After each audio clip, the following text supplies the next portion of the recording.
Bien, mes chers collègues, nous avons un ordre du jour copieux. Je me dois de vous faire savoir que pour différentes raisons, un certain nombre de nos collègues nous ont donné pouvoir. Monsieur Comet a donné pouvoir à Madame Hervieux, Monsieur Maria m'a donné pouvoir, Madame de Comprégnac a donné pouvoir à Madame Berthomier et Monsieur Ribes a donné pouvoir à Monsieur Passlec.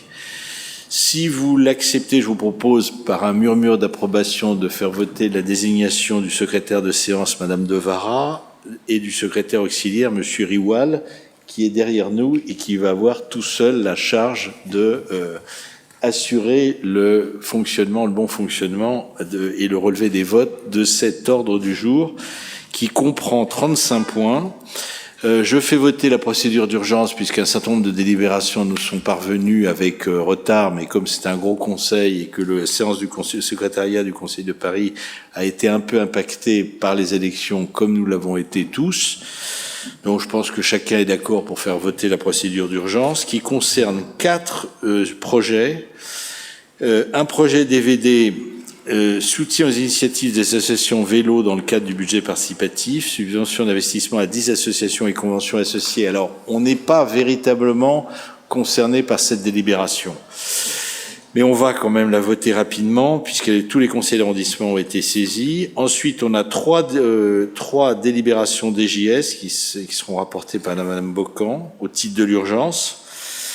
Je vous proposerai un vote global d'approbation sur un certain nombre de projets pour alléger nos délibérations, ce qui veut dire que ces projets sont adoptés d'office. Ça concerne le renouvellement de la convention du photomaton qui est à proximité du service des titres. Ça concerne également les conventions d'occupation temporaire de salles.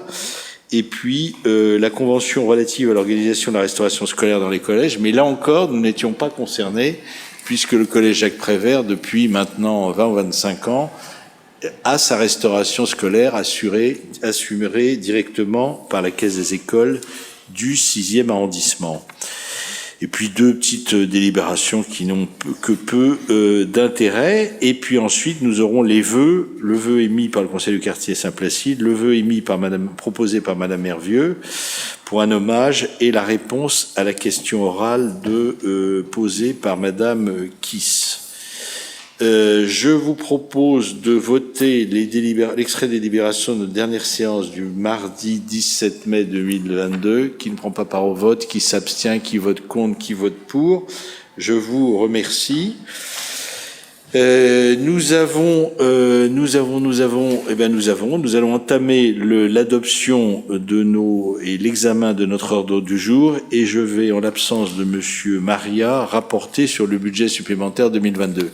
Alors vous savez, mes chers collègues, ce budget supplémentaire 2022, c'est le report automatique des crédits qui n'ont pas été consommés lors de l'exercice précédent, c'est-à-dire l'exercice 2021. Nous avons un report de 1 617 266,44 qui serait réparti à hauteur de 202 896,92 au titre de la DAL, c'est-à-dire la dotation d'animation locale. Et nous vous proposons de ventiler ces crédits à hauteur des deux tiers, à peu près des 2 tiers, pour des travaux urgents à réaliser dans les équipements dits de proximité, c'est-à-dire qui sont entretenus par la mairie d'arrondissement.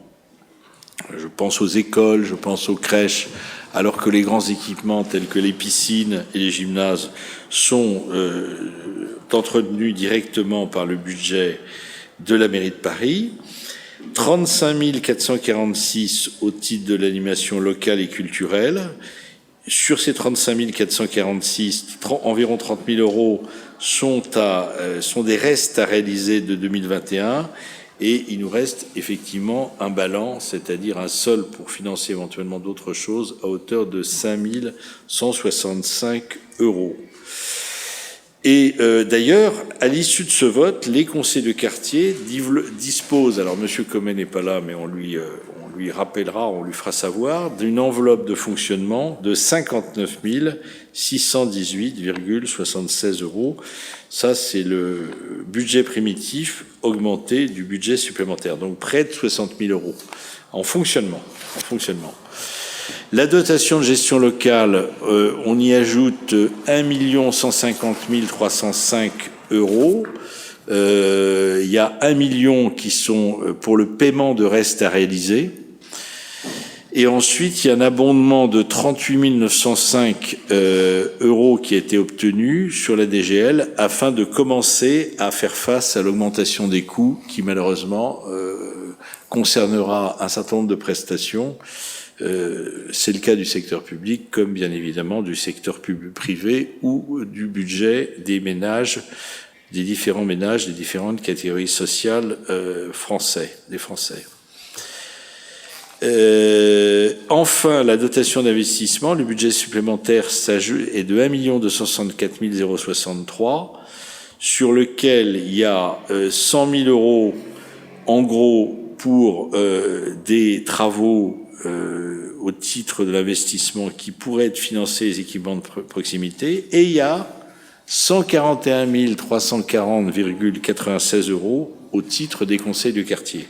Ce qui veut dire qu'à l'issue de ce vote, les conseils de quartier disposent d'une enveloppe d'investissement potentiel pour 2022 de 190 924,96 €.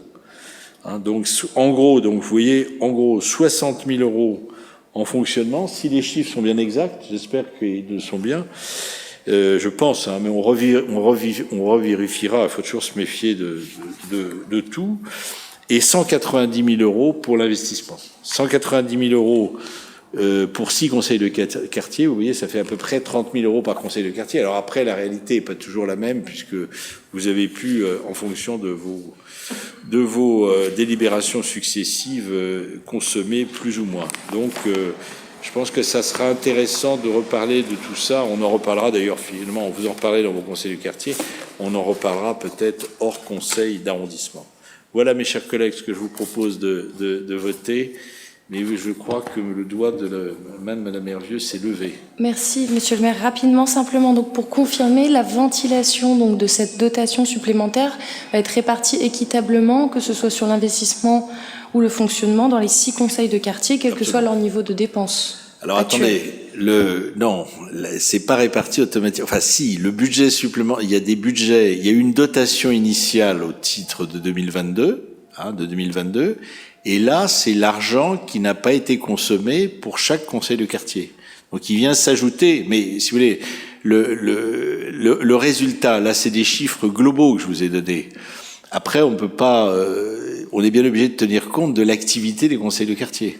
Là, par exemple, hier, en conseil de quartier Rennes, si j'ai bien compris, vous avez voté une participation pour, comme l'avait voté le conseil de quartier Odéon, pour participer à la rénovation du sol du parc canin de l'avenue du jardin de l'allée Bonaparte, de la rue de Bonaparte, ce qui a été d'ailleurs réalisé la semaine dernière. Vous voyez, c'était réalisé la semaine dernière, donc c'est une bonne chose. Et on ne peut que vous en remercier. Après, vous avez, et ça, Monsieur Riwal et Madame Lepage reviendront vers chaque président de conseil de quartier, vous avez une ventilation, vous allez avoir un petit tableau qui va vous être donné pour chaque conseil de quartier, avec le total de vos crédits de fonctionnement et le total de votre budget d'investissement à dépenser éventuellement au cours de la prochaine année, puisque les conseils de quartier achèveront leur vie au titre de la première partie de la mandature, normalement à l'été 2023.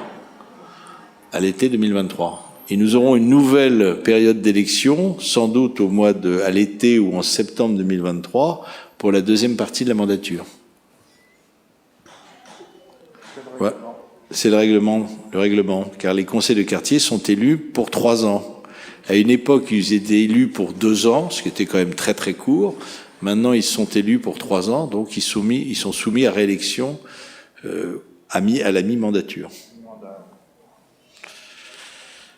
Voilà, c'est une sorte de mi-mandat, comme aux États-Unis, mais c'est pas tout à fait la même chose. Heureusement d'ailleurs, mais... Bien, je vous propose de voter. Qui ne prend pas part au vote, qui s'abstient, qui vote contre, qui vote pour. Unanimité, je vous remercie. Donc nous entamons maintenant l'examen des subventions qui sont très nombreuses d'ordre culturel. Principalement, ça va concerner la culture, la petite enfance et le sport. Et puis l'alimentation durable également. Monsieur Passlec, je vous donne la parole. Oui, mes chers collègues, merci Monsieur le maire, mes chers collègues. Donc, je vais évoquer une nouveauté, c'est-à-dire des subventions qui sont accordées aux associations dans un sens, je dirais, social ou un sens d'animation locale, dans ce qu'on appelle maintenant un FAL, le Fonds d'animation locale, qui a été décidé lorsque nous avons voté le pacte parisien de proximité. Alors nous vous proposons de répartir la somme de 10 000 euros, donc qui n'est pas très importante, en 3 parts. D'abord donc 5 000 euros pour le comité des fêtes et d'action sociale, au titre justement de sa participation au repas des personnes âgées et à la collecte de jouets pour les orphelins de la police. Ensuite, 3 000 euros pour la pause du 6e, dans le sens que nous avons d'ailleurs approuvé à l'unanimité de la création d'une bagagerie solidaire dans le 6e arrondissement. Et enfin, pour une association également sociale qui s'appelle Partage 567, qui distribue des colis alimentaires en liaison avec les services sociaux de la ville de Paris, 2 000 euros. Soit un total de 10 000 euros. Et je vous demande de bien vouloir approuver cette répartition de subventions. Alors, bien évidemment, je le dis devant le président de la pause, c'est un encouragement à continuer. Vous avez vu d'ailleurs qu'on a eu une réponse intéressante de l'architecte des bâtiments de France. Donc, vous aviez un peu piqué les côtes, mais vous voyez qu'il a réagi, il s'est senti très concerné, donc je vous propose de refaire une réunion, effectivement, sur la place peut-être Ernest Denis, pour voir effectivement si les choses peuvent être implantées à cet endroit. Voilà, on va essayer de le faire très rapidement. Donc je vous propose de voter, mes chers collègues. Qui ne prend pas part au vote, qui s'abstient, qui vote contre, qui vote pour. Je vous remercie. Je redonne à 2 reprises la parole à Monsieur Passlec. D'abord, nous allons donc évoquer les théâtres parisiens. Comme vous le savez, les théâtres privés de Paris ne pourraient pas survivre sans une aide substantielle à la fois de l'État et de la ville de Paris. C'est dans le cadre d'une convention, justement, qui est signée pour 3 ans, que la ville et l'État, et notamment la ville de Paris, attribuent à l'Association pour le soutien du théâtre privé une subvention relativement importante puisqu'elle frôle les 400 000 euros.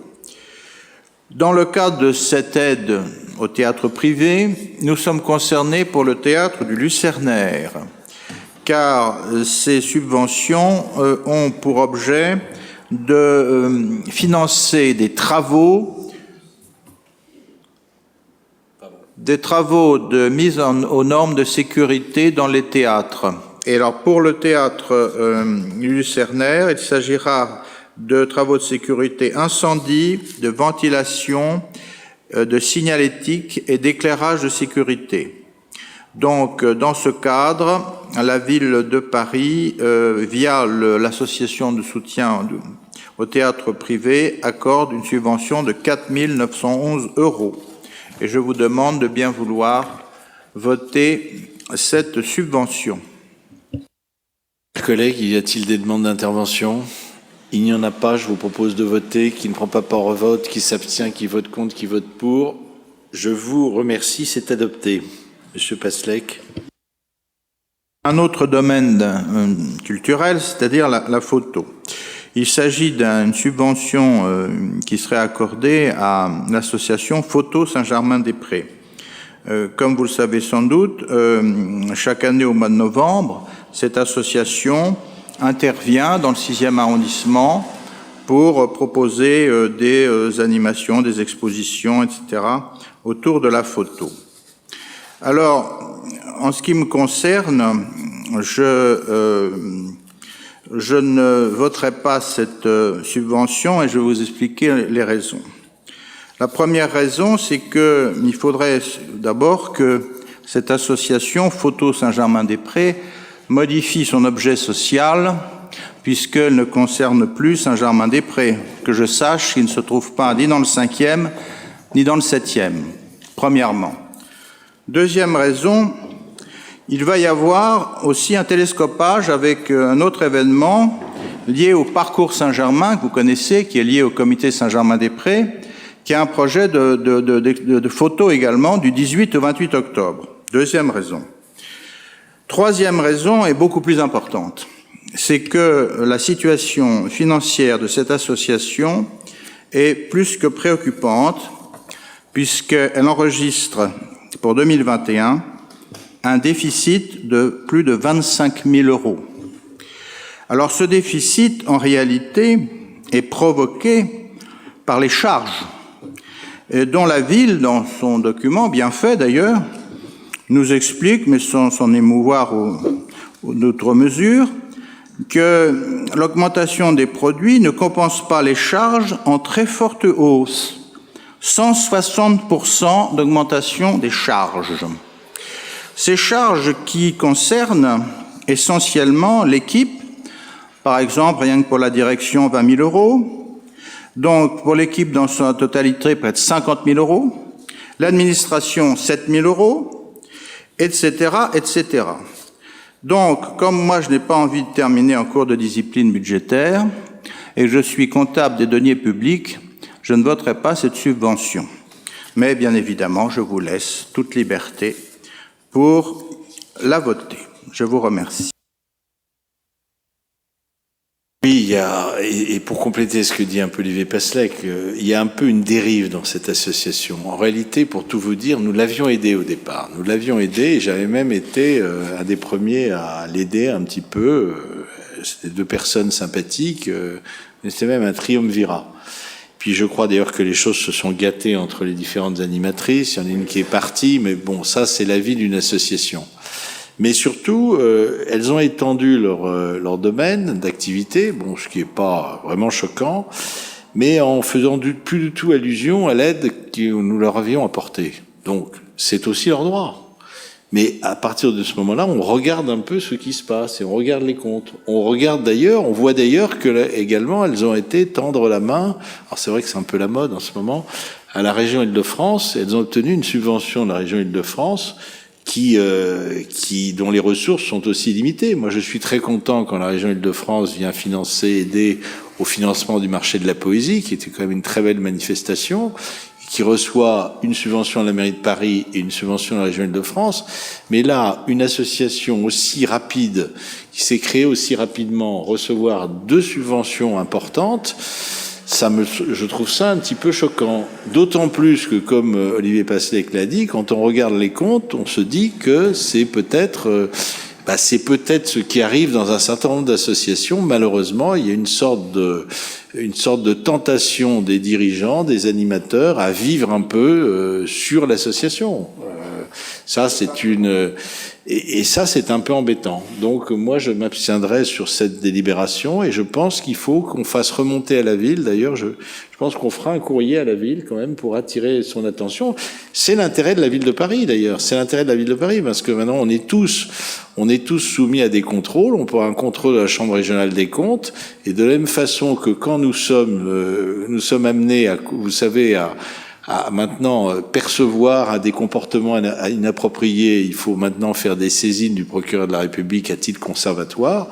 Nous faisons un peu ce soir la même démarche vis-à-vis de la mairie de Paris. Nous faisons une alerte qui n'a rien de dramatique, mais c'est une alerte quand même. C'est une alerte à s'interroger sur une gestion qui est peut-être familiale, personnelle, voilà.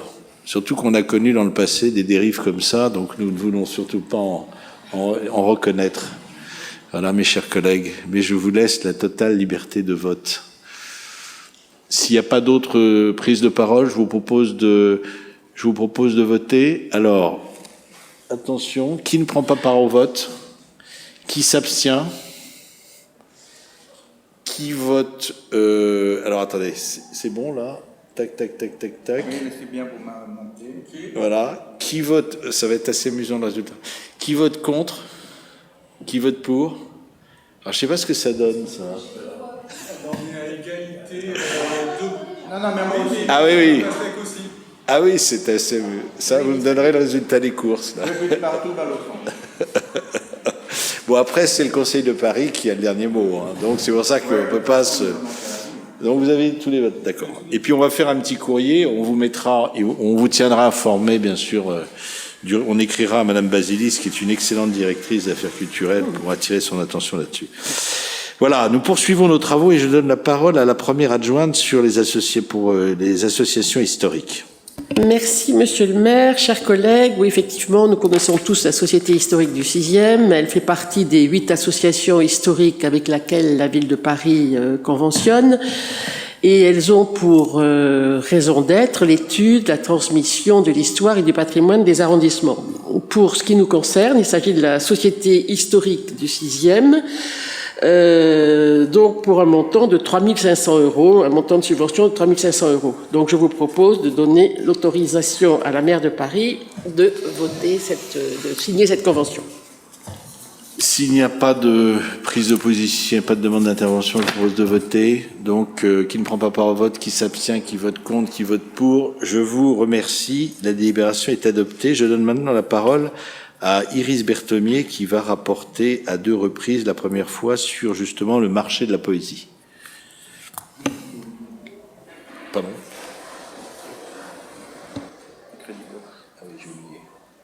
Oui, alors pardon, j'ai oublié les crédits Bloch. Je vais redonner la parole à Olivier Passlec et ensuite à Iris Berthomier. C'est toi? Oui. Ah oui, c'est toi aussi, absolument. Non, c'est bien Olivier, et après ça sera toi. Oui, d'accord, Olivier, voilà. Et moi j'avais sauté de délibération. Monsieur Passlec, pour les crédits Bloch, effectivement... Oui, alors donc vous savez, il s'agit de crédits qui ont été institués à l'initiative de l'adjoint au maire, donc Patrick Bloch. Et donc il s'agit de soutien à des actions culturelles ou sociales locales. En fait, ce sont donc des subventions qui viennent abonder d'autres subventions et qui sont d'ailleurs très utiles pour faire vivre nos associations au plan local. Donc là, ces crédits, nous vous proposons de les répartir en donc 2 parties. 3 000 € pour une association qui s'appelle 6e Atelier d'artistes et qui, comme vous le savez, œuvre de façon très positive en faveur des artistes du 6e arrondissement, notamment en organisant des journées de portes ouvertes, justement dans les ateliers d'artistes du 6e. Et l'autre partie serait donc donnée au titre de cette animation culturelle, cette fois-ci, au comité des fêtes qui organise, comme vous le savez, toute l'année, de très nombreuses expositions pour justement les artistes du 6e arrondissement. Donc, ce qui nous permettrait, voilà, d'avoir pour ces 10 000 €, ces 2 subventions pour le comité des fêtes et pour 6e Atelier d'artistes. Et je vous demande de bien vouloir approuver cette répartition. S'il n'y a pas de demande d'intervention, je vous propose de voter. Donc, même vote. Approbation, merci. Lambert Buras.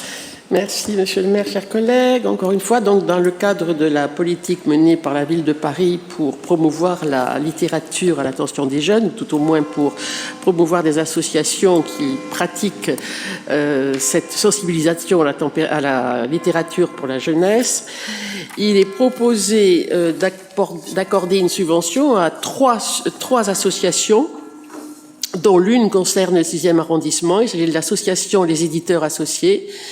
Elle regroupe des petites maisons d'édition indépendantes et organise un festival Pour juillet 2022, le festival se déroulera du 1er au 3 juillet dans un lieu unique et donnera la possibilité à une quinzaine d'éditeurs participants de présenter leur catalogue durant les 3 jours du festival. Donc il y aura effectivement une quinzaine d'éditeurs, des forces qui se présenteront sous forme d'événements autour du livre, d'auteurs, de collections et de courants littéraires. Voilà, donc le précédent festival qui avait eu lieu l'année précédente avait accueilli 3000 visiteurs, la 8e édition, en septembre 2021, et cette fois-ci, donc c'est pour juillet 2022. Donc je vous propose d'autoriser la maire de Paris à signer une convention à hauteur de 4 000 € pour l'association Les Éditeurs Associés. Merci, voilà. Mes chers collègues. S'il n'y a pas de demande d'intervention, je vous propose de voter. Même vote. Oui. Merci. Nous passons maintenant au marché de la poésie. Je donne la parole à Iris Berthonnier.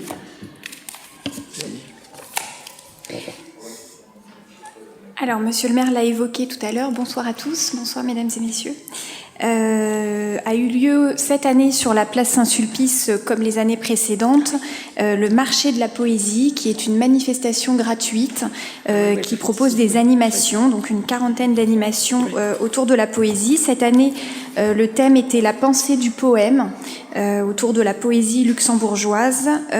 Voilà, donc ça a eu lieu sur 5 jours récemment, début juin. L'année dernière, ça avait été décalé à cause de la crise sanitaire, et maintenant nous sommes revenus au mois de juin. Voilà. La subvention qu'il est proposé d'allouer cette année est d'un montant de 18 000 €. Donc je vous propose de voter cette subvention. Merci, mes chers collègues. S'il n'y a pas de demande de prise de parole, et Monsieur Passlec me demande la parole. Très rapidement, pour dire qu'effectivement, ce marché de la poésie est un des fleurons de la foire Saint-Sulpice qui se tient actuellement sous nos fenêtres, et que c'est la seule manifestation véritablement d'importance, d'envergure, qui a pour objet la poésie en France. C'est pour cela que c'est d'autant plus important.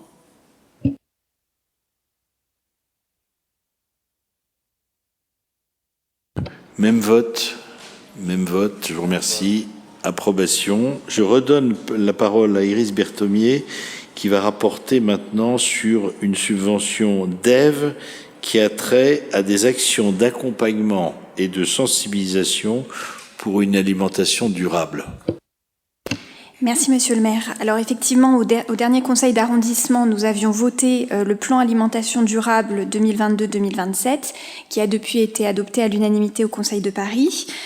Donc ça s'inscrit, la subvention qui nous est proposée aujourd'hui, qui est d'un montant global de 95 000 € et d'un montant plus restreint en ce qui concerne le 6e arrondissement, pour un montant de 10 000 €. Ça s'inscrit dans ce plan-là.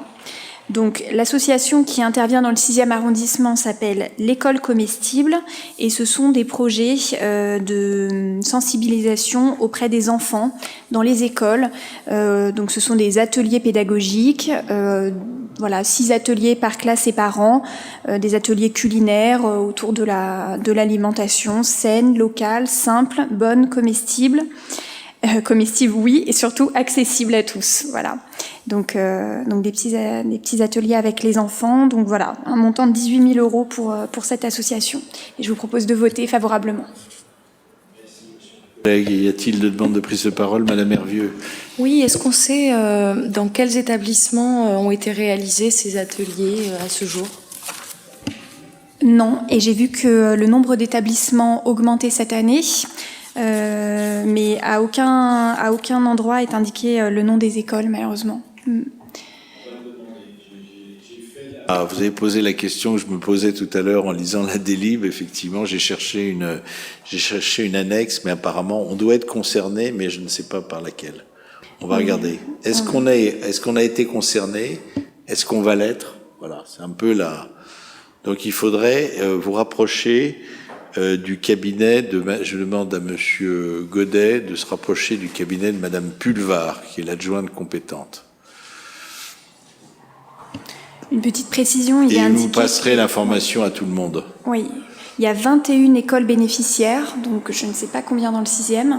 Ça représente 3000 élèves et 120 classes. Voilà, c'est ce qui nous a indiqué. Voilà, mais ça 21 écoles, c'est pour tout Paris. Absolument. Voilà.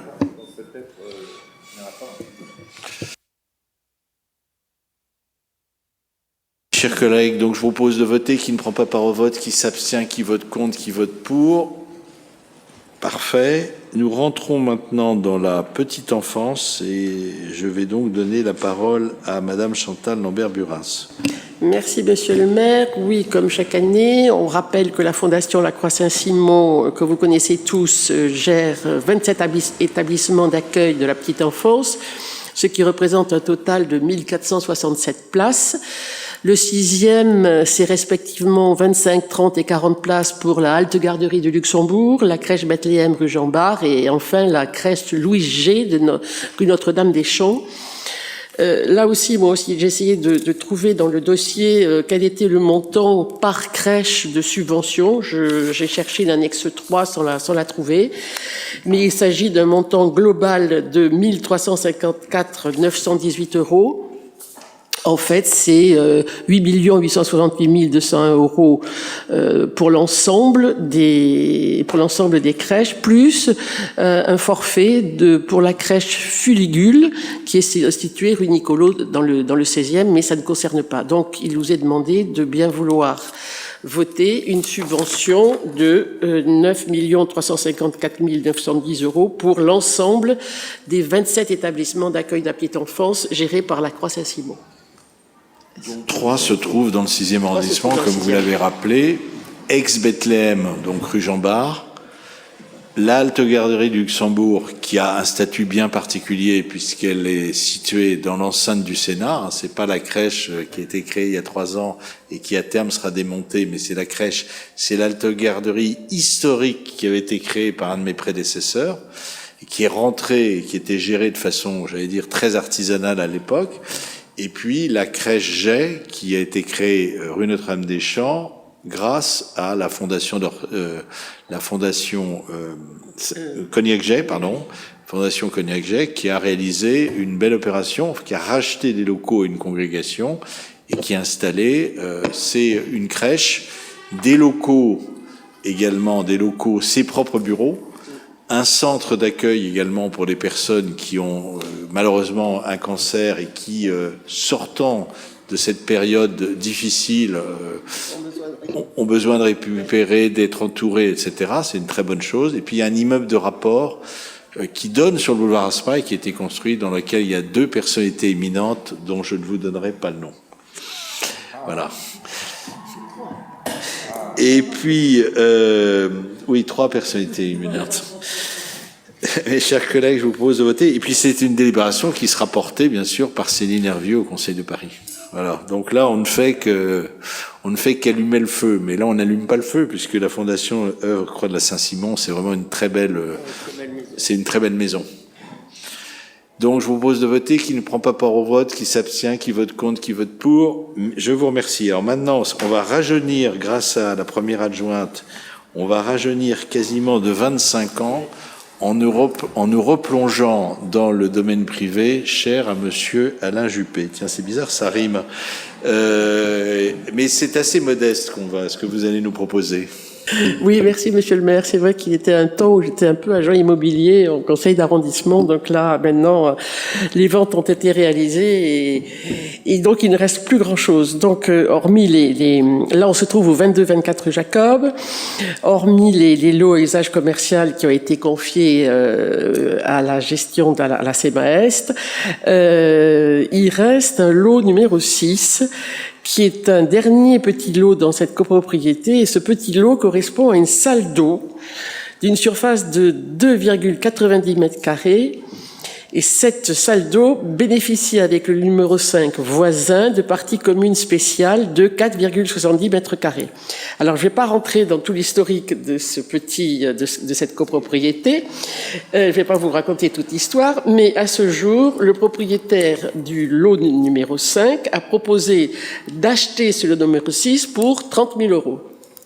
ce qui a fait bondir le service du domaine de Paris, qui a indiqué que cette offre ne pouvait pas être acceptée à moins de 45 000 euros.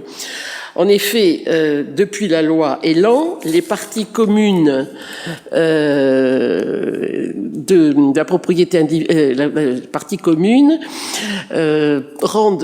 indivisent aux seuls copropriétaires. Enfin, les parties communes sont de façon indivisible aux seuls propriétaires qui en bénéficient. Et donc, de ce fait, la personne qui achète le numéro 6 devient effectivement indivise avec le numéro 5, donc c'est la même personne.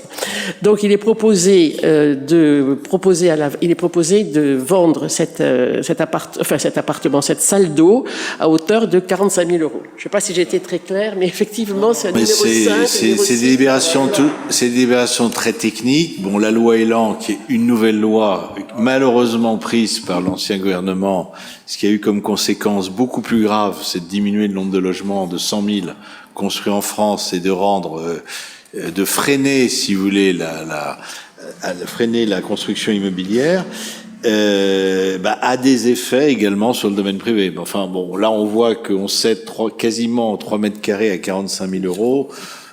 C'est plutôt une bonne affaire pour la ville, mais on comprend aussi que seul le propriétaire du lot attenant avait intérêt à agrandir sa salle de bain, je sais pas, ou sa cuisine, je ne sais pas, ou ses toilettes peut-être, avec ce lot supplémentaire. Voilà.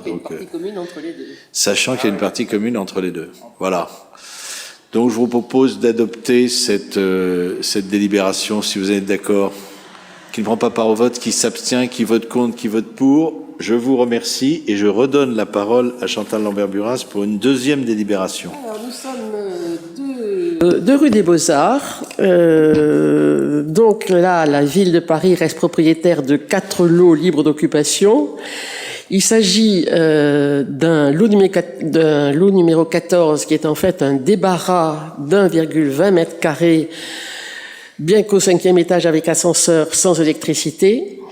Le service local de Paris a estimé la valeur vénale de ce bien à 3 000 euros et des lots 40, 42, 50 qui sont des caves en sous-sol non mitoyennes et sans électricité qui sont prévues à hauteur de 5 000 euros.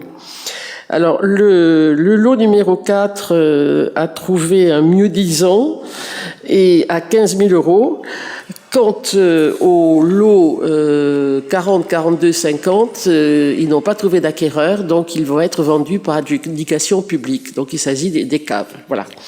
Donc il vous est proposé d'accepter la vente à hauteur de 15 000 euros de ce lot 14 et le fait que les lots 40, 42 et 50 soient vendus par voie d'adjudication. Ça peut faire ça peut faire si les 3 caves sont rachetées par le même adjudicataire. Elles sont pas à côté. Ça peut même pas faire une plus grande cave. Écoutez, on verra bien. De toute façon. Donc, je vous propose d'adopter cette délibération. Même vote. Donc, je vous remercie. Donc, on était à l'angle de la rue des Beaux-Arts et de la rue de Seine. Et maintenant, nous allons voyager jusqu'au 13 quai Conti. Oui, je vous amène 13 rue quai de Conti. Donc là, la ville de Paris reste propriétaire de 10 lots. Alors là, il y a un lot d'habitation et des caves. Le lot, donc, dit numéro 4, correspond à un vaste appartement d'une surface loi carrée de 142,70 mètres carrés côté quai, avec un grand séjour, vue sur la Seine, et puis également il y a une partie qui est sur la cour. Ce logement nécessite des travaux de rénovation et l'expertise de la direction du logement de l'habitat, à qui nous pouvons faire que confiance, a conclu que ce bien n'était absolument pas adapté à une transformation en logement social, en logement locatif social, parce qu'il y avait des charges extrêmement élevées de par sa configuration, et donc il a été autorisé effectivement à être vendu à hauteur de 2 200 000 avec 2 caves compris dans ce lot, qui sont les caves 11 et 14, et qui feront l'objet d'une cession donc conjointe. Pour l'instant,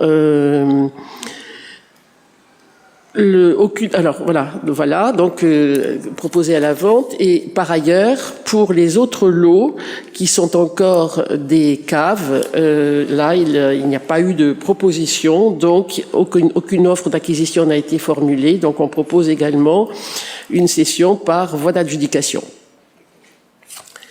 Oui.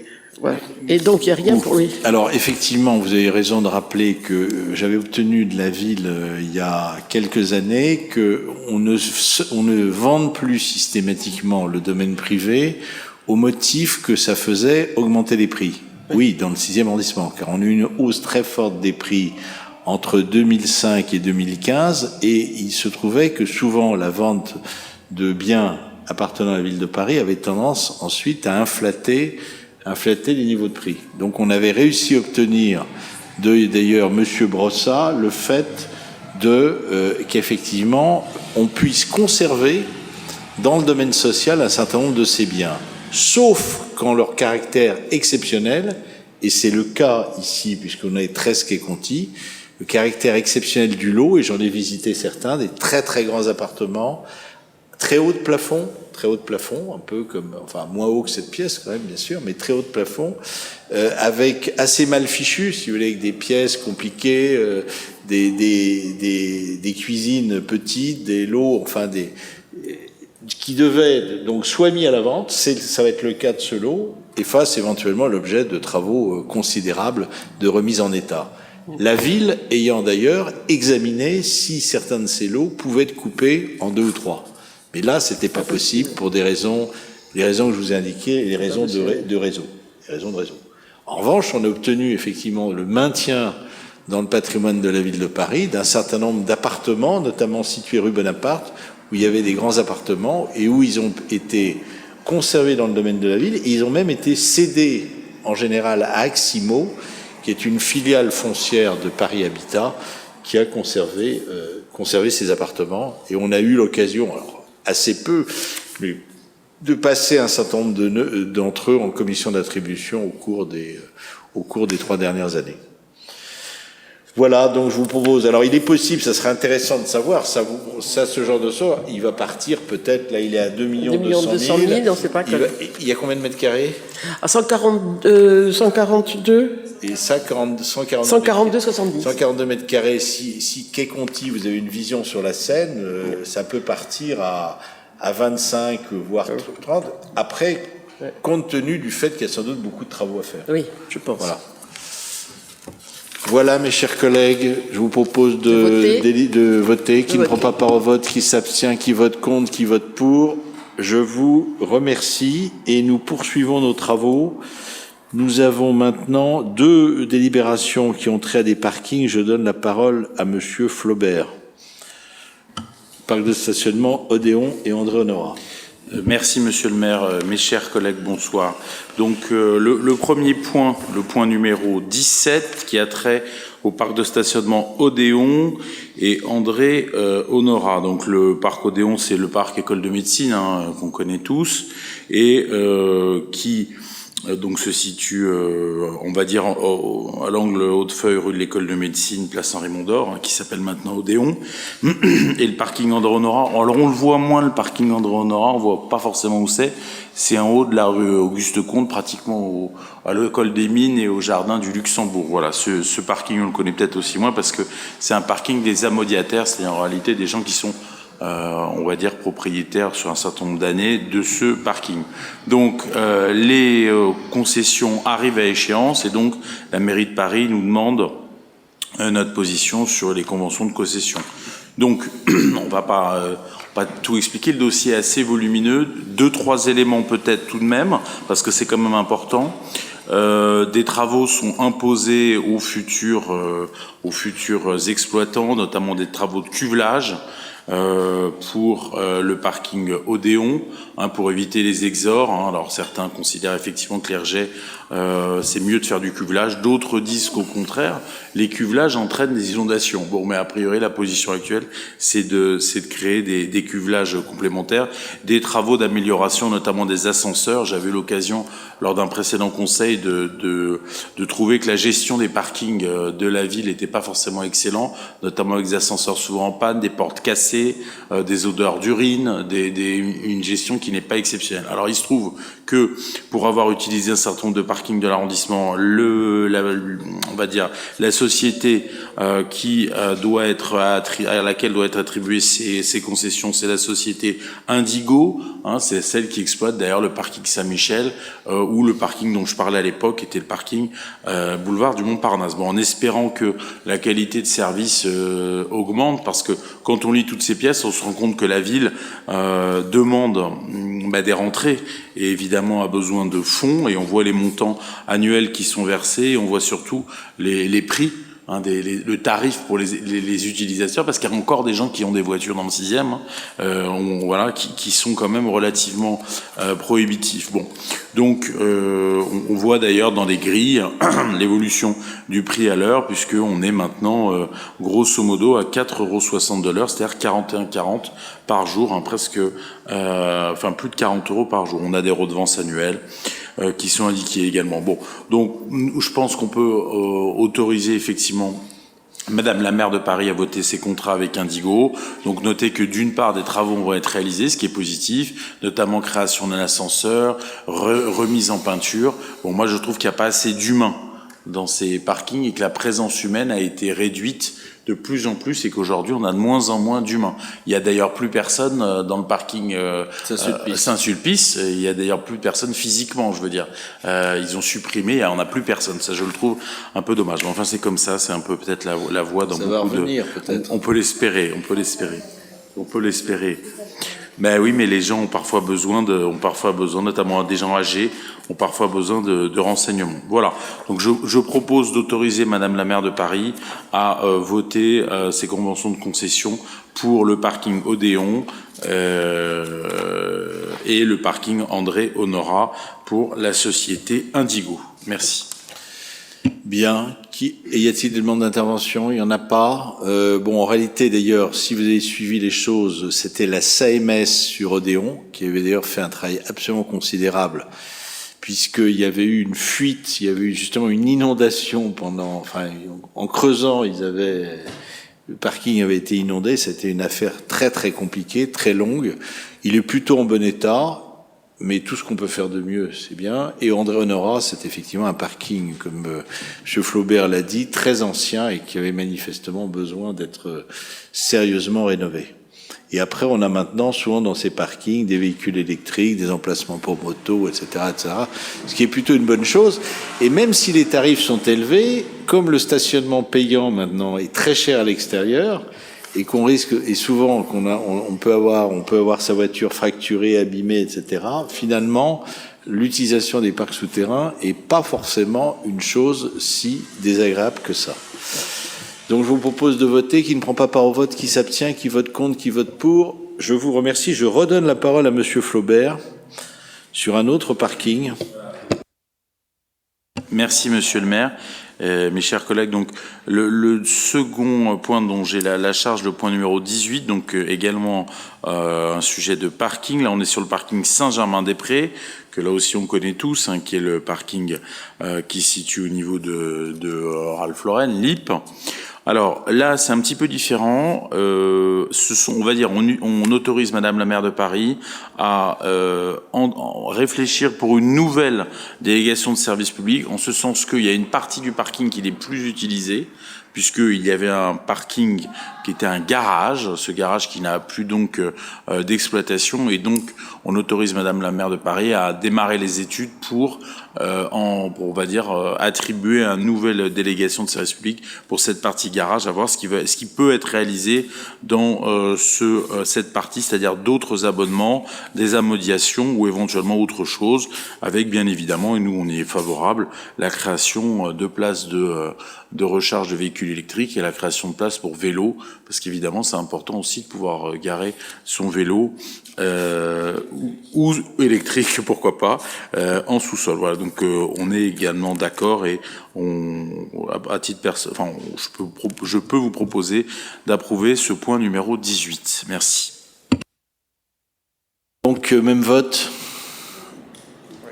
Parfait, c'est entendu pour un parc qui, il y a fort longtemps, avait généré une polémique sensationnelle quand le père Caz animateur de l'IP avait vu un gros trou devant chez lui. C'était un des premiers parcs de stationnement de la capitale. Il était absolument furieux. Il avait quasiment alerté toute l'Assemblée nationale qui venait déjeuner chez l'IP. Et même le Sénat. Bon, je ne sais pas si les nouveaux élus se savent qu'ils viendront de temps en temps à cet endroit sur le terrain d'une polémique dont la France est friande. Bien, je vous propose de voter tout de suite le point 19. En réalité, on n'est pas directement concerné, mais je vous propose de le voter, vous le regarderez, c'est soutien aux initiatives d'associations vélo dans le cadre du budget participatif. J'ai cherché, comme vous avez cherché tout à l'heure, sur d'autres délibérations, un point avec le 6e, j'ai pas trouvé. Mais comme on l'a inscrit, j'étais tenté de le retirer de l'ordre du jour, mais je veux pas compliquer les choses, donc faut mieux pas, hein, ça peut créer une difficulté. Donc je vous propose de voter ce mémoire. Réseau de chaleur parisien, je donne la parole à Florence Devara. C'est le point 20. Merci, Monsieur le maire, chers collègues. Alors, effectivement, cette délibération porte sur le réseau de chaleur parisien.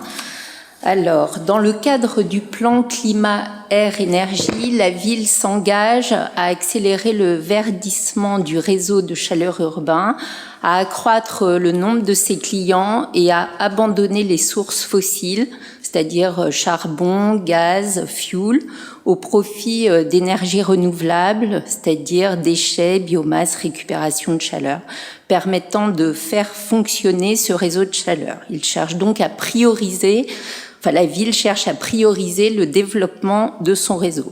À compter du 1er juillet prochain, l'ensemble du territoire parisien sera classé comme zone de développement prioritaire. Cela signifie que les bâtiments neufs et les bâtiments existants faisant l'objet de travaux importants de rénovation, d'extension ou de surélévation se trouvant dans cette zone auront l'obligation d'étudier le raccordement au réseau de chaleur urbain qui apparaît comme un atout indéniable de transition énergétique et un levier majeur de protection contre la volatilité des prix des énergies. Cette obligation s'applique uniquement si les copropriétaires n'apportent pas de solution plus écologique ou plus économique, ou si ce raccordement n'est pas techniquement réalisable. Donc, par cette décision, la Ville de Paris entend étendre le nombre des copropriétés souscrivant au réseau, plus 26% de clients en 2030 et plus 65% en 2050, ce qui est énorme, condition sine qua non pour que ce dernier reste viable. Je vous invite donc, mes chers collègues, à voter cette délibération. Si j'ai bien compris, ma chère collègue, vous nous donnez rendez-vous en 2050. Voilà. Nous tâcherons d'être là. Pour vérifier. Pour vérifier l'état des copropriétés. Parfait. Donc, est-ce qu'il y a des demandes d'intervention sur ce mémoire? Il n'y en a pas, donc je vous propose de voter favorablement. Qui ne prend pas part au vote, qui s'abstient, qui vote contre, qui vote pour. Je vous remercie. Rapporter maintenant rapidement sur le plan d'amélioration de l'environnement sonore, version finale après consultation du public. Alors je vous montre le dossier, hein, je peux caler un meuble quasiment. Si je vous en donne lecture, vous êtes encore là, il fera nuit, hein, même si nous sommes... donc je vais être rapide, d'autant plus que nous avons été, comme toujours, je dirais... très actif, puisque nous avions réuni, et d'ailleurs les membres des associations présentes dans l'assistance le savent, nous avions été d'ailleurs le premier conseil à faire venir l'adjoint compétent, monsieur Danler, pour rapporter justement sur ce projet d'amélioration de l'environnement sonore.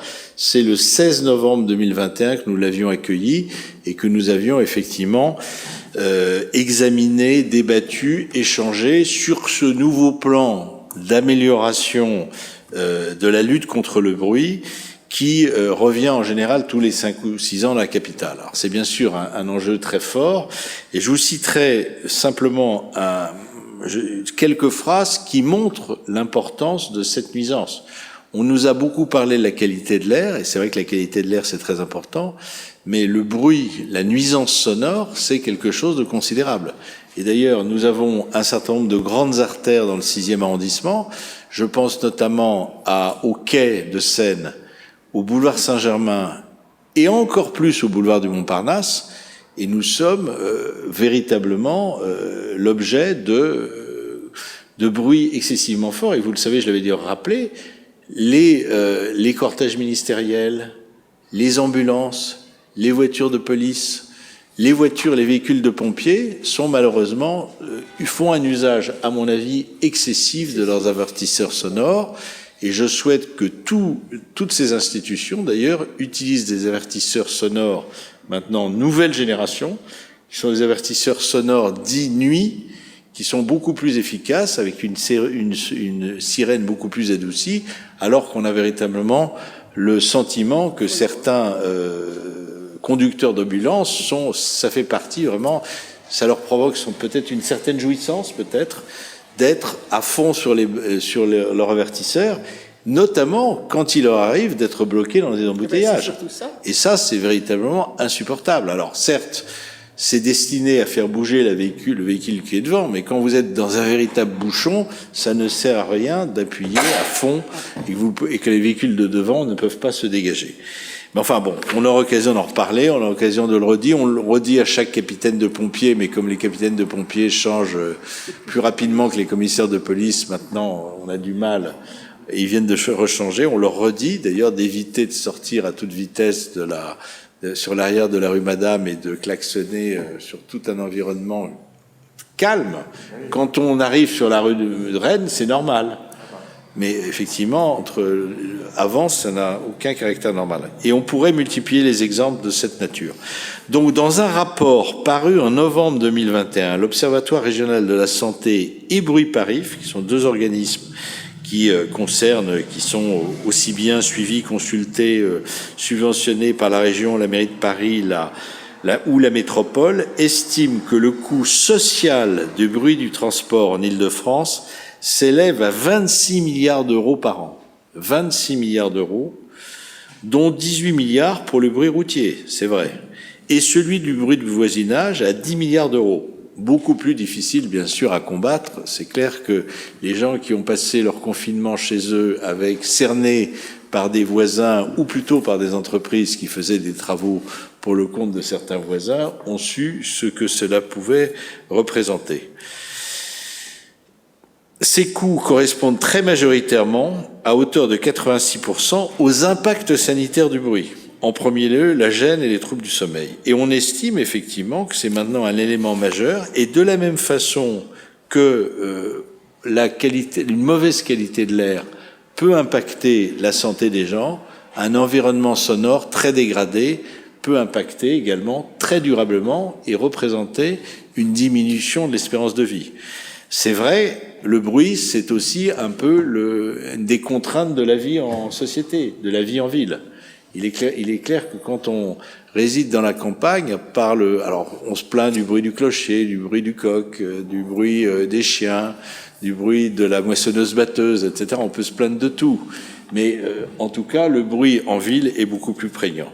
C'est la raison pour laquelle nous sommes tout à fait d'accord pour voter ce projet de plan d'amélioration de l'environnement sonore, où nous sommes malheureusement là encore à compétences partagées. Il faudra aussi un jour dans ce pays qu'on remette dans la même main l'ensemble des leviers, car là on est avec la métropole également à compétences partagées. Alors, on sait très bien que la métropole c'est un joujou qui amuse certains, mais moi je pense que on a déjà suffisamment de strates, on a suffisamment d'acteurs, l'État, les grandes villes, les régions, pour se passer en plus sur ce sujet de leviers supplémentaires qui en réalité n'amènent qu'à diviser les acteurs, qu'à multiplier les acteurs, qu'à multiplier les financements et souvent à ralentir les choses. C'est un sujet suffisamment prégnant. Donc, mes chers collègues, nous avons eu, bien sûr, il y a eu un certain nombre de consultations qui ont été faites par Internet, qui ont été faites par consultation. Nous avons eu effectivement cette séance publique du SICA qui nous a permis de porter à la connaissance des associations, des membres des conseils de quartier cette problématique essentielle. Donc je vous propose d'émettre un avis favorable sur ce plan qui sera bien sûr jugé à l'aune de ces résultats et des actions concrètes qui seront développées au cours des prochaines années. Est-ce qu'il y a sur votre part, Madame Kiss, je vous donne bien volontiers la parole. Monsieur le maire, chers collègues, moi je vais m'abstenir concernant ce plan parce que autant sur la question du bruit des chantiers au niveau de la ville et de la circulation de voitures, les pistes avancées sont tout à fait intéressantes et prometteuses, autant concernant le bruit festif et particulièrement celui des terrasses, les pistes avancées ne me semblent pas à la hauteur des enjeux. On sait, particulièrement dans cet arrondissement, dans certains quartiers de l'arrondissement et particulièrement dans tout le quartier Saint-André-des-Arts, je suis au conseil de quartier Monet et on sait le ressenti, et c'est pas une question de ressenti, en fait le vécu des riverains qui sont particulièrement agacés par le bruit qui a augmenté du fait des terrasses éphémères. Donc le fait de cette multiplication des terrasses impose des mesures pour concilier à la fois le côté festif de la ville, comme vous avez dit monsieur le maire, il y a des bruits à la campagne qu'on est obligé d'accepter, en ville on est obligé aussi, mais il faut réussir à concilier également un droit au repos et à la tranquillité des riverains. Et en ce sens-là, les pistes avancées ne paraissent pas suffisantes. Il serait mieux que les riverains, par exemple, aient accès aux commissions de régulation qu'il y a dans chaque arrondissement, ou tout au moins dans la plupart, où actuellement les associations des riverains ne sont pas suffisamment représentées.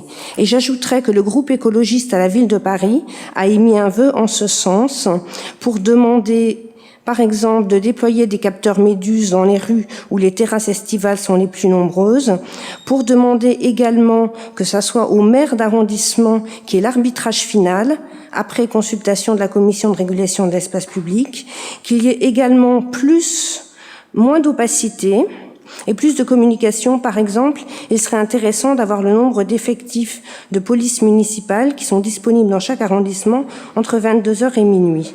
Donc, pour toutes ces raisons-là, je m'abstiendrai sur ce plan qui, par ailleurs, est tout à fait intéressant. Je vous remercie.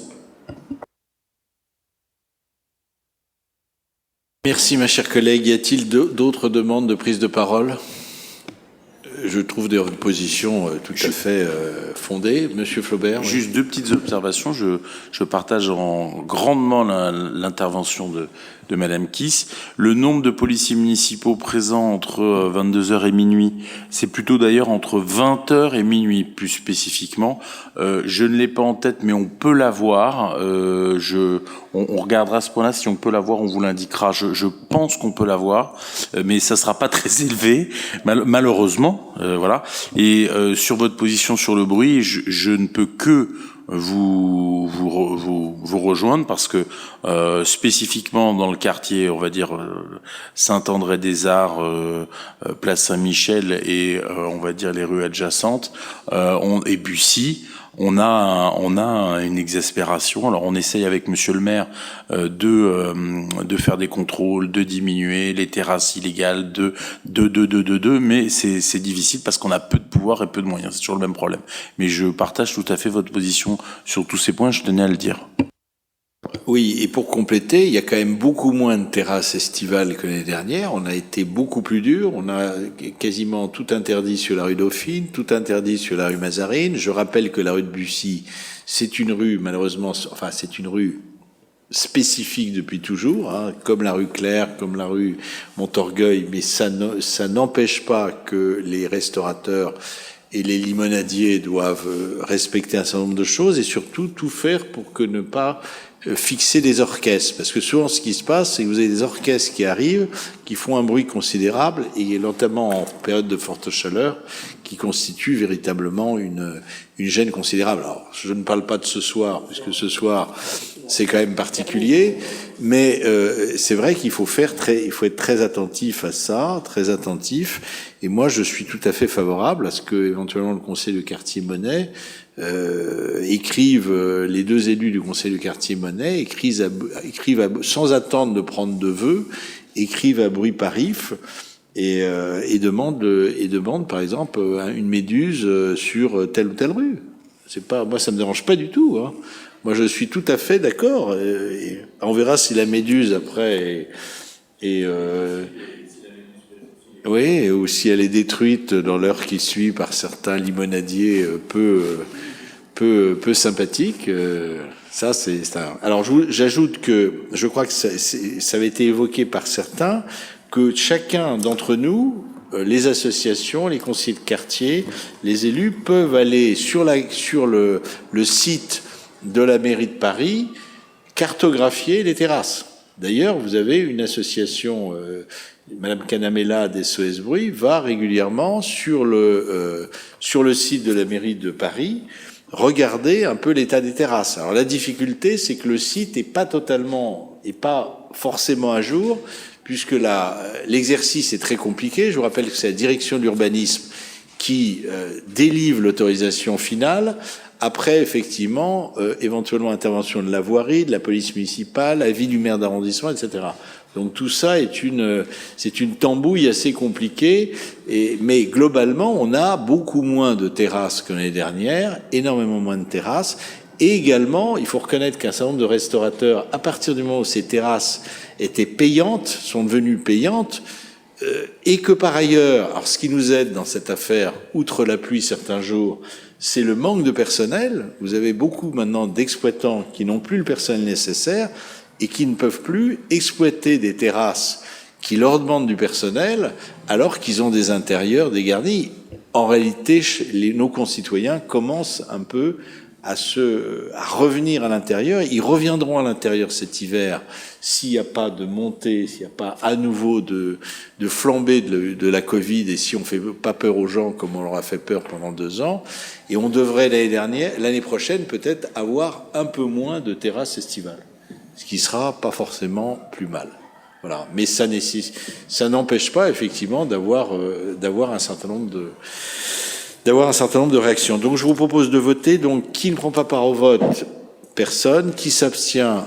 Madame Kiss, Monsieur Flaubert, Madame Bocan, Madame de Vara. Qui vote contre? Qui vote pour? Ça va, monsieur? C'est bon. Donc la délibération est adoptée. Mes chers collègues, je vais donner maintenant à 3 reprises la parole à Madame Bocan sur les DJS, les 3 délibérations. Oui, monsieur le maire, chers collègues, dans ces 3 délibérations, vous allez voir, vous sont proposées tous les ans. Alors, le premier projet de délibération concerne l'aide aux associations sportives proposant des activités à vélo, œuvrant dans le domaine du sport, dont l'action s'exerce au bénéfice des habitants de nos arrondissements. La détermination du montant de ces subventions, parfois accompagnée d'une signature de convention pluriannuelle, tient compte des actions proposées et de leur évolution, ainsi que du nombre de licenciés et participants. Il convient de noter que ces clubs sportifs ont été particulièrement impactés par la crise sanitaire que nous avons traversée. Alors donc cette première subvention concerne le Vélo Club, plus particulièrement dans le 6e, puisqu'elle concerne 3 associations, et plus particulièrement dans le 6e, le Vélo Club Saint-Germain pour un montant de 1 500 €. Je vous demande de voter favorablement cette première délibération. Je vous propose, je vous suggère, mais voilà, c'est bien. Voilà. Y a-t-il des demandes de prise de parole? Il n'y en a pas. Qui ne prend pas part au vote, qui s'abstient, qui vote contre, qui vote pour? Je vous remercie. Vous avez à nouveau la parole, madame, ma chère collègue. Alors là, c'est exactement la même chose, mais les exposés des motifs sont donc identiques. Et c'est une subvention qui concerne le PO, le Pitréolier, pour un montant de 12 000 €, et l'Académie d'armes de France, que nous appelons dans l'arrondissement plutôt la salle d'armes Coudurier, pour 1 850 €. On note aussi la présence en association de Volley 6 qui était dans le 6e mais qui est maintenant domicilié dans le 17e. C'est donc pas propose, je vous suggère. Je vous suggère donc de voter favorablement ces 2 subventions. Bon, d'accord. Salle d'armes Coudurier est une des plus anciennes qui remonte au 18e siècle. Et qui est dans un local propriété de l'assistance publique, qu'on a réussi jusqu'ici à conserver. Donc, même vote. Je vous redonne la parole, ma chère collègue. Voilà, donc là, il s'agit, comme tous les ans, de reconduire la signature de la convention d'objectifs et de la subvention de fonctionnement pour les OMS de Paris, et plus particulièrement pour celle du 6e arrondissement, pour un montant de 3 000 €, égal à le même montant que celui de l'année dernière. La convention précise les actions et les missions de coordination et d'animation que l'OMS s'emploie à mettre en œuvre avec les associations adhérentes de l'arrondissement. Je vous propose d'approuver l'attribution de la subvention et d'autoriser la signature de la convention. Même vote. Je vous rappelle que la fête des sports a eu lieu au Jardin de Luxembourg le 11 juin, et ça faisait 2 ans, je crois, qu'elle n'avait pas eu lieu. Donc, c'est une bonne chose. Comme on retrouvera le vide-grenier, d'ailleurs, le dimanche 11 septembre sur la place Saint-Sulpice. Oui, la date est pas terrible, le 11 septembre, mais bon, je n'y peux rien. Voilà. Mais il y a moins de monde, il y a encore de la place, hein, je vous signale. C'est pas un peu tôt, le 11 septembre ? Oui. Sur le vide-grenier, oui. Non, c'est juste sur la fête des sports. Vous aviez donné l'information au conseil d'arrondissement de la date, parce qu'on n'a pas eu l'information. Je pense, mais on la donnera peut-être. On l'avait mis sur le site de la mairie du 6e.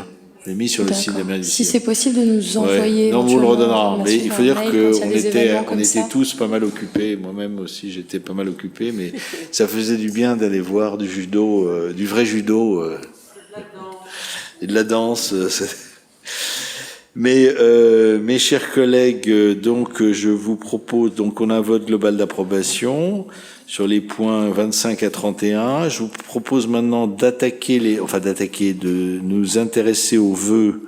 Donc on a avant le vœu qui sera proposé par Madame Hervieux pour rendre hommage à Federico Martin. On a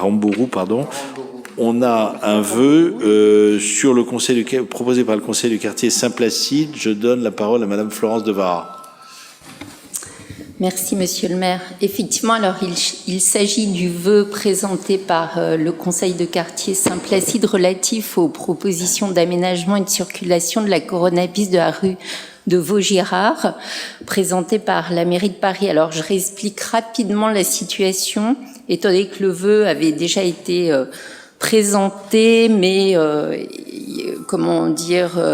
il avait été voté par le conseil de quartier Saint-Placide le 23 mars dernier, mais effectivement, il avait été omis de le noter à l'ordre du jour, ce qui fait que du coup, nous le représentons après l'avoir mis à l'ordre du jour du dernier conseil de quartier Saint-Placide qui a eu lieu le 8 juin. Et au cours duquel les membres du conseil de quartier ont donc à nouveau voté ce vœu à la majorité. Je réexplique rapidement que donc il concerne le fait que la mairie de Paris a aménagé plusieurs pistes de circulation dites coronapistes dans la rue de Vaugirard, entre le boulevard, alors ce qui nous concerne, c'est entre le boulevard Montparnasse et le carrefour Saint-Placide. Cet aménagement provisoire a aujourd'hui plusieurs impacts négatifs sur l'habitat et l'activité pour les riverains, et aussi son caractère provisoire qui entraîne des problèmes de sécurité dus à un aménagement assez étrange.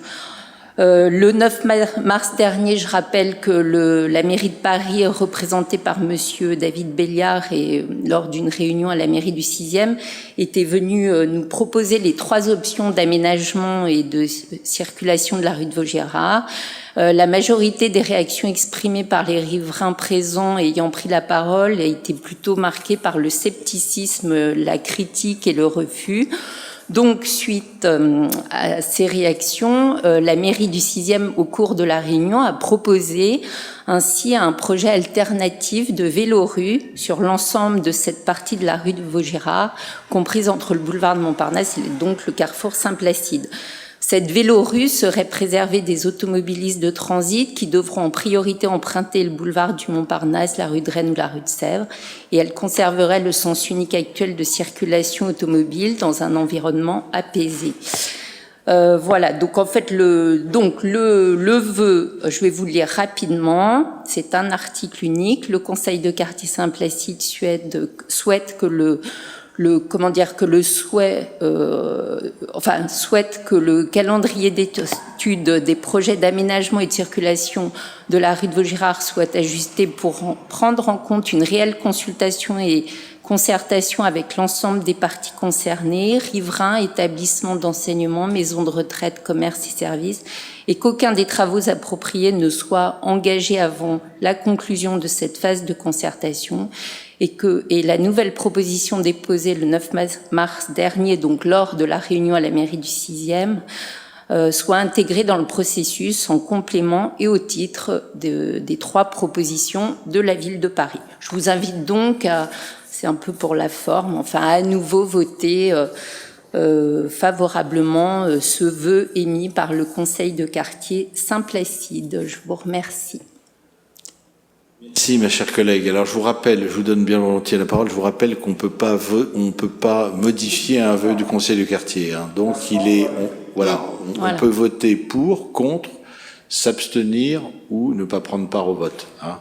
Et même si ça paraît un peu du réchauffé, puisque le vœu, si vous voulez, est représenté, même si peut-être certains d'entre vous ont des informations sur l'opération proprement dite, je pense qu'on ne peut pas parler de territorialisation sans avoir quand même un minimum de consultation. Alors ce vœu, qu'est-ce qu'il va faire ? Il va forcément être voté majoritairement par le Conseil du 6e compte tenu des pouvoirs qui existent. Il va ensuite monter au Conseil de Paris, au prochain Conseil de Paris, et ça permettra d'avoir une réponse claire de l'exécutif sur ce dossier. Il est possible que le projet, que ce soit une pérennisation, je dirais, une pérennisation de la situation actuelle, qui soit décidée, si on arrive à maintenir et à créer de la sécurité, pourquoi pas. Je le dis, pourquoi ? Parce que la pérennisation de la coronapiste de la rue de Vaugirard a été faite jusqu'au boulevard du Montparnasse. En réalité, il suffit de franchir le boulevard du Montparnasse et de remonter de 20 mètres la rue de Vaugirard pour voir qu'elle a été faite. Et d'ailleurs, je dois vous dire que, je le reconnais, vous voyez, en toute objectivité, la pérennisation actuelle avec les petits plots noirs, blancs et réfléchissants qui ont été agréés par les architectes des bâtiments de France, c'est assez bien. Ça s'insère bien et ça, c'est plutôt bien. Donc, de toute façon, on n'a pas du tout intérêt, nous, à laisser la situation actuelle, qu'une situation actuelle qui est pas belle, qui est dégradée, avec des plots en béton. On peut se faire mal. Si quelqu'un tombe, on peut se faire mal, qui peut être dangereuse. Donc voilà. Mais je veux, à partir du moment où on a une réunion, on a proposé quelque chose, c'est normal qu'on ait une réponse. Après, si on a la pérennisation de la coronapiste, elle n'est pas du tout incompatible avec les rues aux écoles. Le projet alternatif qui nous avait été émis, c'était un projet qui était contradictoire avec les rues aux écoles, puisque ça faisait passer un maximum de flux par la rue Littré. C'était pas possible. Voilà. Hein, donc, faut être pragmatique en matière de circulation. Mais donc, ce vœu du Conseil de quartier qui correspond finalement à un certain contexte en mars dernier, va permettre d'avoir une réponse, et il y aura sans doute, mon petit doigt me dit qu'on va avoir une pérennisation, je dirais, de la coronapiste telle qu'elle a été dessinée aujourd'hui. Ce qui est pas forcément plus mal, sauf effectivement à revenir à une piste dans un seul sens, mais bon, je dirais que c'est pas le sens de l'histoire. Voilà. Pardon, ma chère collègue.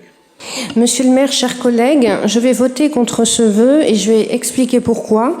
Tout d'abord, j'entends les craintes des riverains. J'étais à la réunion où David Béliard a présenté le projet de la ville et j'ai entendu toutes les réticences qui étaient assez fortes. Et je pense qu'en fait, ce qu'il faut comprendre, c'est que ces projets ont pour but d'assécher le trafic, pas de détourner le trafic dans un endroit ou dans un autre, mais vraiment de l'assécher par un changement des sens de circulation. Et je pense également que le projet de vélo-rue n'est pas suffisamment cadré pour être une alternative réelle. Par exemple, ainsi, le CEREMA dit dans son rapport que pour qu'un projet de vélorue soit efficace, il faut qu'il y ait une modification des sens de circulation aux alentours. Sans ça, ça ne peut pas marcher. On sait tous les dangers de la pollution de la rue, qu'au niveau de l'histoire, on va vers une diminution du trafic automobile. Et dans ce sens-là, je pense qu'il faut vraiment y aller, même si ça peut impliquer quelques sacrifices, mais c'est dans l'intérêt des riverains, en réalité, d'assécher le trafic de transit sur cette zone, et également au niveau de l'école. Donc, pour toutes ces raisons, je voterai contre ce vœu, même si j'entends les inquiétudes des riverains. Vieux. Oui, pour abonder dans le sens de ma collègue, je voterai également contre ce vœu parce que j'ai assisté également à la réunion avec mon collègue David Béliard et les 3 propositions qui ont été soumises. Il y avait certes des demandes dans la salle de revenir à ce qu'il y avait avant, c'est-à-dire de supprimer complètement la piste cyclable, mais ça ne va absolument pas dans le sens de l'histoire. Ce qui était en revanche beaucoup souligné, c'est la question de sécurité, et ça, je pense qu'on se rejoint tout à fait, Monsieur le maire, par rapport au fait qu'il faut renforcer la sécurité sur cette piste cyclable. Pour moi, il y avait quand même un enjeu d'aménagement qui était intéressant dans le projet que proposait la ville de Paris. Dans un des projets, c'était l'élargissement des trottoirs et une bande végétalisée. Et donc l'idée effectivement d'inverser le sens de circulation, non pas pour qu'il y ait du report sur la rue Littré, mais pour effectivement réduire le transit, puisque vous avez, c'est une toute petite portion en réalité, et vous auriez eu un blocage de la circulation entre deux, donc qui ne permettait plus de faire que la rue de Vaugirard est une voie traversante du boulevard Montparnasse vers Saint-Placide. En réalité, donc c'est la préfecture qui a bloqué l'inversion de ce sens de circulation, donc je le regrette, puisqu'il y a une ambassade visiblement ou un consulat. Sachez qu'il y a des études justement de report éventuel de circulation qui sont en cours par la ville. Donc on attend d'avoir le retour de ces études. Éventuellement, en fonction du résultat de ces études, on retournera voir la préfecture pour demander s'il y a une possibilité, si l'étude prouve qu'il n'y a pas de report de circulation, on pourra réétudier la possibilité d'inverser le sens de circulation. Et l'option éventuellement de pérenniser la piste cyclable telle qu'elle est, pourquoi pas, mais voilà, dans ce cas-là, vous n'avez pas d'aménagement, pas d'élargissement trottoir, pas de bande végétalisée, et c'est fort dommage dans un quartier qui est quand même très minéralisé. Dernier point par rapport à tout ce projet sur la rue de Vaugirard, Monsieur le maire, vous aviez lancé une pseudo-concertation, si je peux me permettre ce terme, parce que je pense, selon moi, qu'elle ne respectait pas tout à fait les cadres nécessaires de la neutralité dans le cadre d'une concertation citoyenne, puisque les citoyens pouvoir choisir et émettre un avis doivent avoir toutes les options sur la table, et je trouvais que la façon dont elles avaient été présentées, en toute honnêteté, n'était pas neutre, n'était pas objective. Donc je me permets quand même de le signaler, et je voulais savoir, quelle est la suite que vous envisagez de donner à cette consultation que vous avez lancée. Voilà, si vous avez des résultats, qu'est-ce que ça va advenir finalement, cette consultation que vous avez lancée de façon complètement indépendante? Indépendante, mais c'est mon droit quand même, et c'est mon droit surtout que quand même, on va pas refaire le débat, on a vu le débat là-dessus, on a des options différentes. Moi, je dis que malheureusement, l'inversion de la sens de circulation renvoyait énormément de véhicules sur la rue Littré, qui est par ailleurs rue aux écoles. Et vous savez très bien que les associations de parents d'élèves et la plupart des habitants de la rue Littré étaient contre. Donc, j'ai proposé une solution alternative. Vous m'apportez un certain nombre d'informations que je n'ai pas, donc je suis ravi de les avoir par l'intermédiaire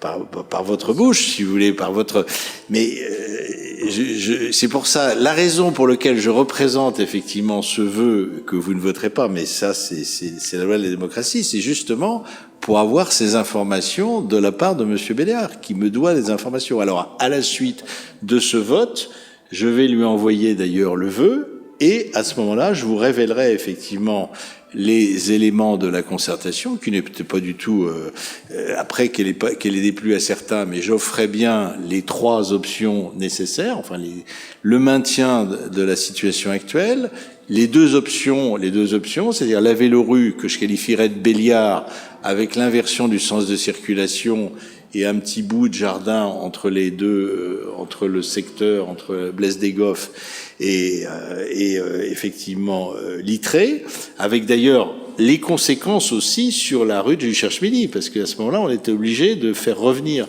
énormément de véhicules par la rue du Cherche-Midi et la rue Jean-Ferrandi. Parce on a quand même oublié dans cette affaire, les services de la ville ont oublié que manque de chance, alors que dans un arrondissement où il y a très peu de garages, il y en avait beaucoup sur cette partie de la rue de Vaugirard.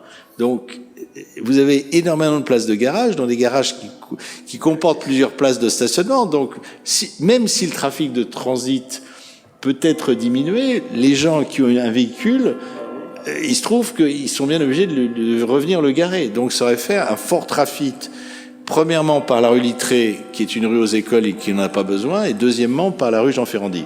Donc, vous verrez que effectivement, le référendum est sans appel. Après, que M. Béliard nous réponde clairement les choses, mais je ne voudrais pas, si vous voulez, que la reconsultation de la préfecture de police conduise aussi à retarder une pérennisation de la coronapiste, alors que les autres coronapistes sont validées. Après, on peut très bien faire la vélorue, comme je l'ai proposé, qu'un bel aménagement de voirie, et qui d'ailleurs permettra d'anticiper l'aménagement du 110 rue de Vaugirard, qui sera un très bel aménagement, avec un jardin de 4000 m² ouvert au public, quand on aura triomphé des derniers recours. Donc après, je dirais, pourquoi pas, gardons de toute façon la possibilité d'aménager la rue de Vaugirard à cet endroit-là, peut-être lorsque les travaux se seront achevés.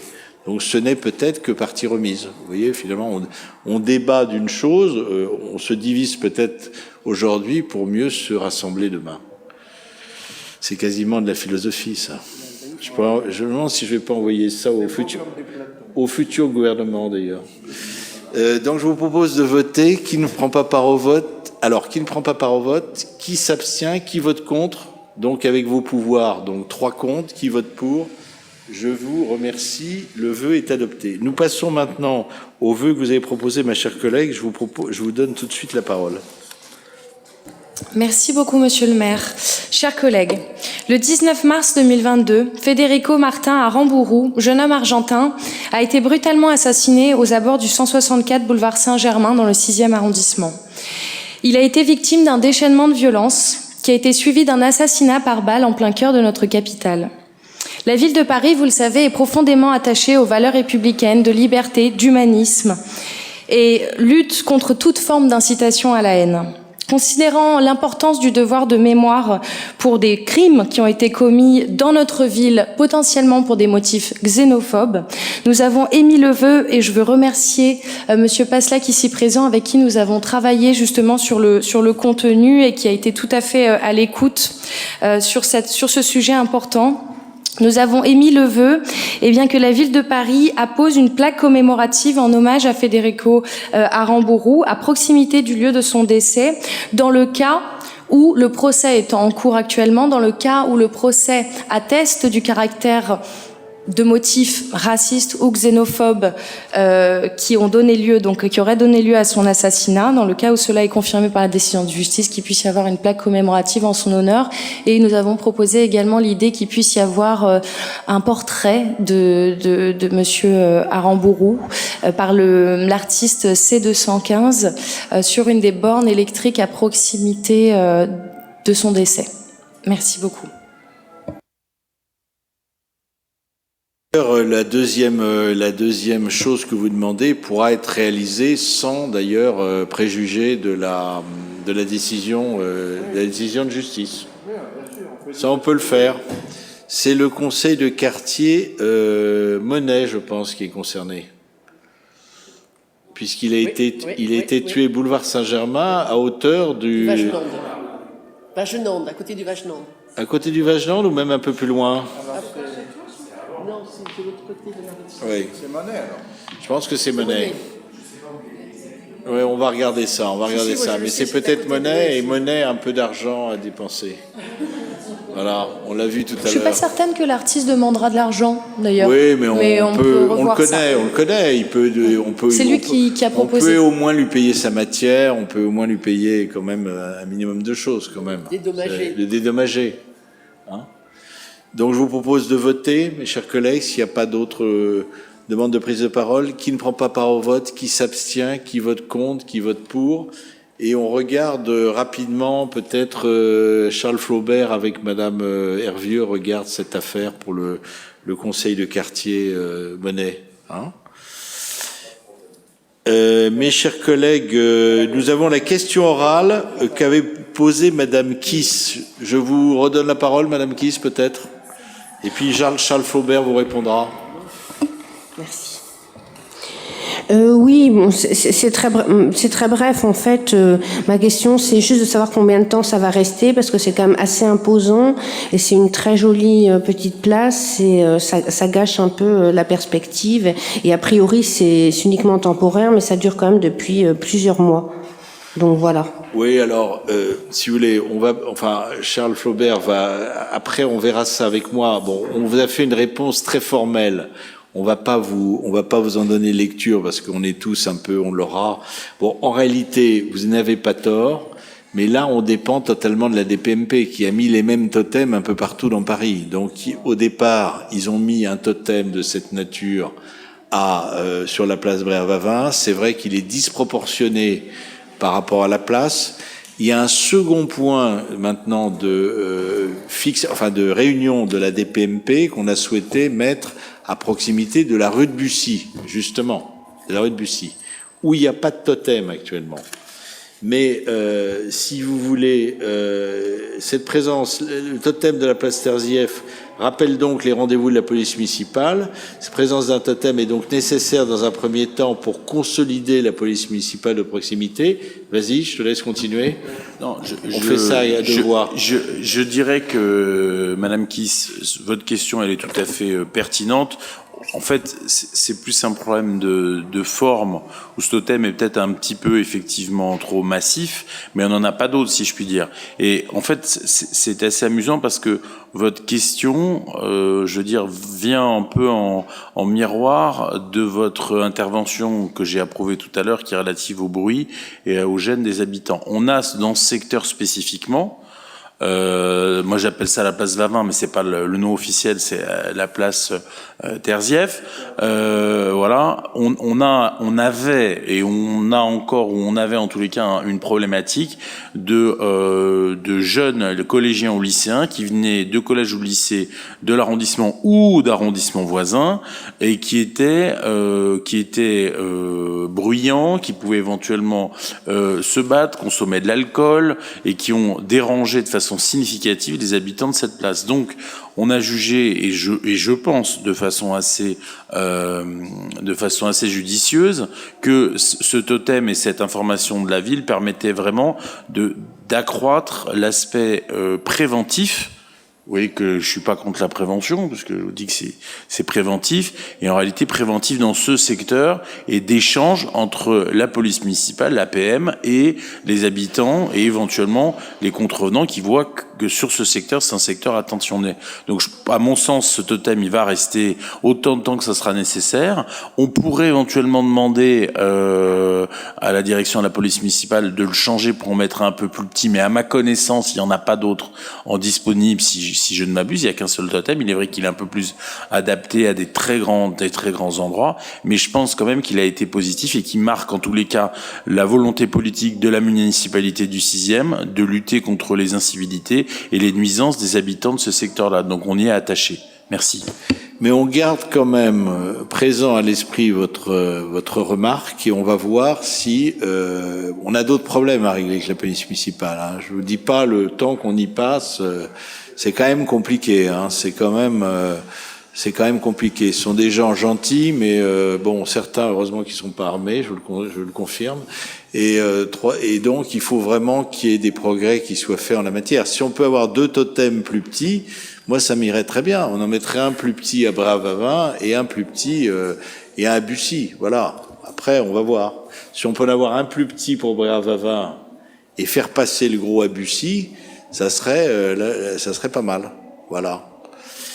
Mes chers collègues, nous arrivons au terme de notre conseil. Alors, au titre des affaires diverses, je voulais vous rappeler que nous avions un SICA la semaine prochaine sur 2 sujets majeurs, la rénovation thermique des bâtiments et des logements et l'accessibilité des bâtiments. Mais alors là, on a une petite difficulté parce que le très sympathique maire adjoint chargé justement du handicap, je crois, s'est arrêté son activité. Ou plutôt, il va arrêter son activité publique pour se consacrer à ses activités privées.